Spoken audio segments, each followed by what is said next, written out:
இங்கே இந்த 10th படிக்கிற பையனோட அம்மா இன்னைக்கு ரிசல்ட்டுன்றதுனால எப்படியாச்சும் என் பையனை பாஸ் பட்டி விட்டுட்டு தெய்வமே அப்படின்னு காலையிலே எழுந்து பூஜை பண்ணுறாங்க. பூஜை பண்ண லெமனை எடுத்து வெட்டி புழிஞ்சு ஜூஸ் போட்டு அந்த பையனை எழுப்புனா அவனும் பயங்கர டயர்டாக எழுந்து டைமை பார்த்தா வெறும் 4:15 தான் ஆகுது. அவனும் என்னம்மா லூஸ் மாதிரி பண்ணிட்டு இருக்கேன்னு சொல்லி பெட்ஷீட்டை இழுத்து போட்டு திருப்பி படுத்து தூங்கிடுறான். சரி போட்ட ஜூஸ் வேஸ்ட்டாக போய்டும்னு சொல்லிட்டு ஹஸ்பண்டை எழுப்புனா நான் மாட்டு மூத்திரத்தை கூட குடிப்பேன், உன் பையன் வச்சதுலானா எனக்கு வேணாம் எடுத்துகிட்டு போன்னு சொல்லிடுறாரு. இப்போ ரிசல்ட் அன்னைக்கு பையனை கூட்டிகிட்டு கம்ப்யூட்டர் சென்டருக்கு ரிசல்ட் பார்க்க போகிறாங்க.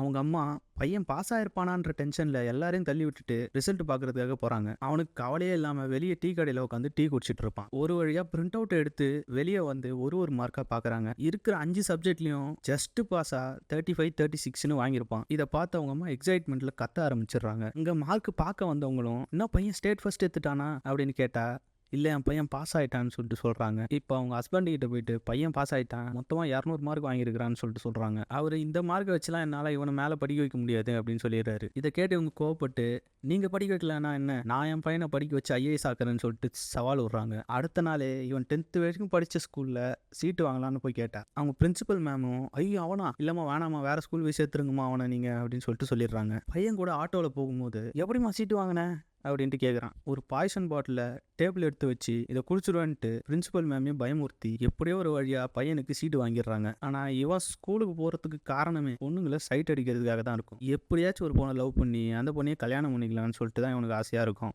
ஸ்கூலில் ஒரு பொண்ணு, பஸ்ஸில் ஒரு பொண்ணு, பக்கத்து வீட்டு பொண்ணு, மொட்டைவாடி மேலே ஒரு பொண்ணு அப்படின்னு இவன் பார்க்குற பொண்ணுங்க கிட்டலாம் அப்ரோச் பண்ணிக்கிட்டே இருப்பான். அதனால இவனை பார்த்தாலே அந்த பொண்ணுங்கெல்லாம் பயங்கரமாக திட்ட ஆரம்பிச்சிடுறாங்க. 11th ஸ்டாண்டர்ட் போயும் கிளாஸில் பொண்ணுங்களை பற்றி தான் பேசிகிட்டு இருக்கிறாங்க. இதை பார்க்குற மிஸ்ஸும் இவனுங்களை கோவப்பட்டு வெளியே அனுப்பிச்சிடுறாங்க. பக்கத்து கிளாஸில் பிரேசிகான ஒரு பொண்ணு பனிஷ்மெண்ட் வாங்கிட்டு வந்து வெளியே நிற்கும். அந்த பொண்ணுகிட்டையும் பேச ட்ரை பண்ணி மொக்க வாங்கிடுறான். இவனுங்க பனிஷ்மெண்ட் வாங்குற மாதிரியே அந்த பொண்ணும் அடிக்கடி பனிஷ்மெண்ட் வாங்கிட்டு வந்து வெளியே நிற்கிது. இவனுங்க வெளியே நின்று சாப்பிட்றதுல அந்த பொண்ணுக்கும் வேணுமான்னு சொல்லி கொஞ்சம் கொஞ்சம் கொடுக்குறானுங்க. அப்படியே இவங்க 2 பேரும் நல்லா பேசி பழக ஆரம்பிச்சிடுறாங்க. அப்படியே ஒரு நாள் கேண்டீன் போகலான்னு சொல்லிட்டு கூப்பிட்டு போகிறான். அந்த பொண்ணுக்கு ஒரு பப்ஸ் வாங்கி கொடுத்து எதுக்கு எங்களை மாதிரி நீயும் வந்து வெளியே நிற்கிற அப்படின்னு சொல்லிட்டு கேட்குறான். எனக்கு ரொம்ப பசிக்கும்ன்றதுனால அடிக்கடி ஸ்நாக்ஸ் எடுத்து சாப்பிடுவேன், அதனால தான் மிஸ் வெளியே அனுப்பிச்சிடுறாங்கன்னு சொல்லிட்டு சொல்கிறான். நீ ஒன்றும் கவலைப்படாத, எங்கள் அப்பா பேக்கரி தான் வச்சுருக்காரு, நான் உனக்கு அடிக்கடி பப்ஸு ஸ்நாக்ஸ்ன்னு எடுத்துகிட்டு வந்து தரேன்னு சொல்கிறான். இங்கே இவன் லவ் பண்ணிகிட்டு இருக்க பொண்ணு என் பாட்டிக்கு உடம்பு சரியில்லை அப்படின்னு சொல்லி ஊருக்கு கிளம்பி போயிடுது. ஃபேஸ்புக்கில் மட்டும்தான் என்னால் சேட் பண்ண முடியும்னு சொன்னதுனால இவனும் ஃபேஸ்புக் ஐடி ஒன்று ஓப்பன் பண்ணுறான்.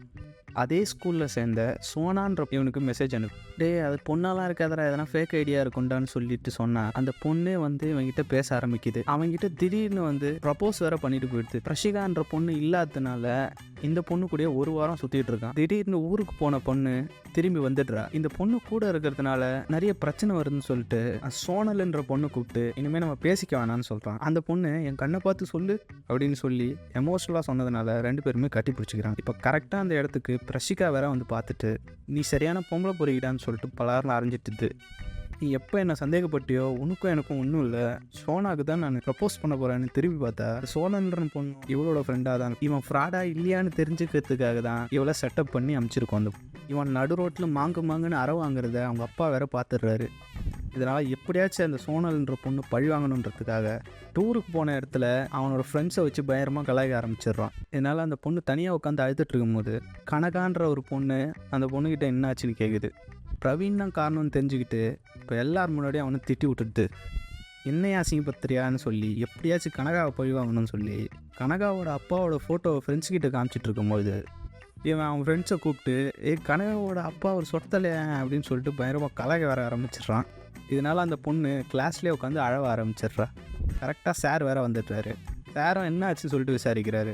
சார்கிட்ட மாட்டி விட போகிறான், நீ எல்லாம் காலி அப்படின்னு சொல்லிட்டு ஃப்ரெண்ட்ஸை பயமுறுத்துறானுங்க. கடைசியில் அந்த பொண்ணு எனக்கு ரொம்ப தலைவலிக்குது, நான் போய் ரெஸ்ட் எடுக்குவா அப்படின்னு சொல்லி கேட்குறான். இதை பார்க்குறவன் நம்மளே அவன் மாட்டி விடலன்னு சொல்லிட்டு அவகிட்டே போய் ஏன்னு கேட்குறான். அதெல்லாம் எனக்கு தெரியாது, இதோட என்கிட்ட பேசவே பேசாதுன்னு சொல்லிட்டு அங்கேருந்து போய்ட்டு அதுலேருந்து கனகாவை இவனுக்கு ரொம்ப பிடிக்க ஆரம்பிச்சிடுது. அந்த பொண்ணு பின்னாடியே சுற்ற ஆரம்பிக்கிறான்.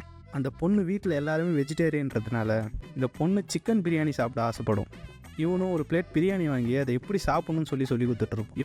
எப்படியோ ஒரு வழியாக இந்த பொண்ணுமே அவன்கிட்ட ஃப்ரெண்ட்லியாக பழக ஆரம்பிச்சிடுவார். பிரவீன்ன்ற பையன் கனகான்ற பொண்ணை லவ் பண்ணிட்டு இருப்பான். சரி கடைசியாக ப்ரப்போஸ் பண்ணிடலான்னு சொல்லிட்டு ஃபேர்வெல் டே அன்னைக்கு தனியாக கூப்பிட்டு லைஃப் லாங் நான் அவன் கூட இருந்தால் சந்தோஷமாக இருப்பேன் அப்படின்னு சொல்லிட்டு ஐ லவ் யூன்னு ப்ரப்போஸ் பண்ணிடுறான். இதை கேட்டவொன்னே கனகா பயங்கரம் கோவப்பட்டு நான் உன்கிட்ட அந்த மாதிரி பழகவே இல்லை, உனக்கும் எனக்கும் செட் ஆகாது அப்படின்னு சொல்லிட்டு போயிடுறா. இவனும் விட்டு போயிடுச்சுன்னு சொல்லி ஃபீல் பண்ணி அழுத்துட்டு இருக்கான். இவனோட ஃப்ரெண்டோட ஃபேஸ் பயங்கர காயமாக இருக்குது.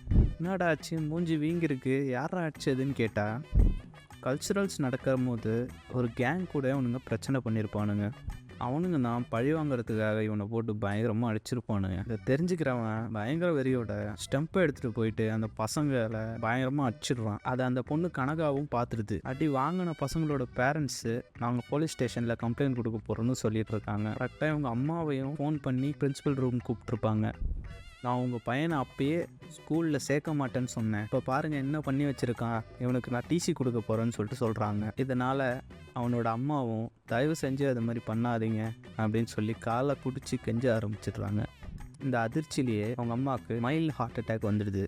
அவங்க அம்மாவை பார்க்குறதுக்காக அவங்க அப்பா ஹாஸ்பிட்டலுக்கு வந்து அவங்க இருக்கிற நிலமையை பார்த்து பயங்கரமாக வருத்தப்படுறாரு.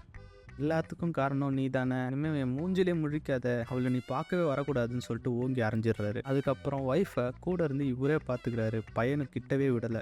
எப்படியோ ஒரு வழியாக திரும்பி ஸ்கூலுக்கே வந்துடுறான். கனகா கிட்ட பேசக்கூட மாட்டான். கனகா அவங்ககிட்ட போய் உன்னை எனக்கு பிடிக்கும், ஆனால் நீ ஒரு சப்ஜெக்டில் கூட பாஸ் ஆக மாட்டேற, எந்த நம்பிக்கையில் நான் அவனை லவ் பண்ணுறதுன்னு சொல்லிட்டு கேட்குறா. இப்போ அவனோட ஃப்ரெண்டு அவன் 12th பாஸ் பண்ணிட்டா நீ லவ் பண்ணுவியான்ட்டு கேட்குறான். அவளும் சரின்ட்டு சொல்லிடுறா.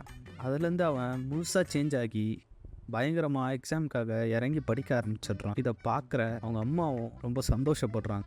இப்போ எக்ஸாம் அன்னைக்கு சாமி கும்பிட்டு கிளம்பும்போது அவங்க அம்மாவுக்கு நெஞ்சு வலிக்குது. இல்லை பரவாயில்லப்பா, நீ ஸ்கூலுக்கு ஃபஸ்ட்டு போப்பா எக்ஸாம்னு சொல்கிறாங்க. ஆனால் அவங்க அம்மாவை ஹாஸ்பிட்டலில் போய் சேர்த்துட்டு டாக்டர் உங்கள் அம்மாவுக்கு ஒன்றும் இல்லைன்னு சொன்னதுக்கப்புறம் தான் அவங்க அப்பா கூட ஸ்கூலுக்கு போகிறான். இப்போ எக்ஸாமும் பதட்டமாக எழுதி முடிச்சிடுறான்.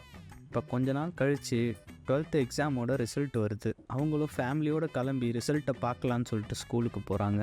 அங்கே பார்த்தா இவனோட ஃபோட்டோ பேனரில் பெருசாக போட்டிருக்கு. இவன் ஸ்கூல்லையே 9th ரேங்க் எடுத்திருப்பான். இது கேட்டவுடனே அவங்க அப்பா அம்மா பயங்கரமாக பெருமைப்படுறாங்க.